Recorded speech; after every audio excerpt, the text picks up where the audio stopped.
Good evening. The FCC's recent proposal to allow so-called fast lanes for people who can afford to pay service providers for access to the web has caused outrage amongst ordinary citizens, net neutrality advocates, elected officials, and some of America's biggest tech corporations.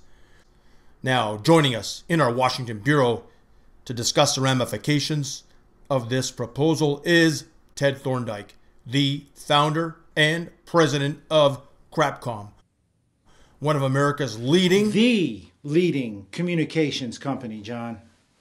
We own the internet. Right. Joining us from his home in Los Angeles, California is Fred Thornhill, the president and founder of an organization called People Over Profits. Thanks for having me on, John. Nice to be here. You know, the internet is one of the greatest utilities. I haven't introduced my first question yet, Fred. Please hang on. Oh, okay. Cool. Ted, your company claims that these so-called fast lanes will only accelerate the use of the internet. Why? John, Crapcom believes that these fast lanes will only continue the unprecedented growth of the internet and to weed out, as I say, undesirables, like Mr. Thornhill, who seek to hamper it. In other words, those who have the right to play or those who can afford to pay. Me, that is.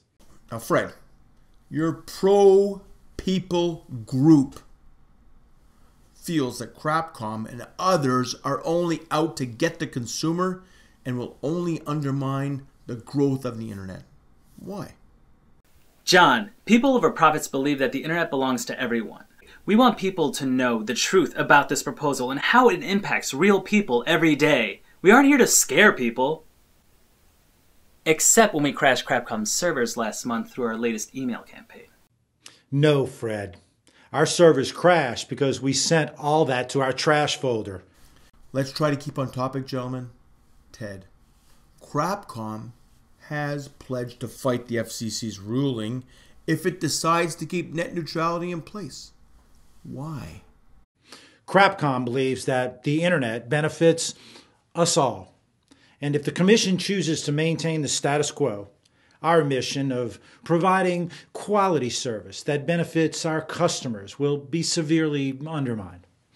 I've been paying $350 a month for this crappy service, and I've hit my bandwidth limit 10 times this month.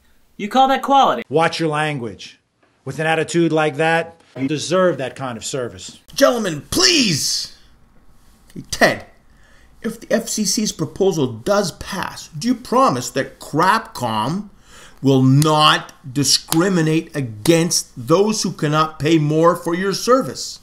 I can absolutely, unequivocally guarantee that Crapcom will remain committed to fair, equal access for all of our customers. Paying customers, that is. That is the unqualified, undisputed truth. Fred, your response. I'll believe that when I... We've lost our connection with Fred. Hang on. He's rejoined us on the phone. No, I'm sorry, guys. That reminds me, Mr. Thornhill. Have I told you about Crapcom's new Super Deluxe plan?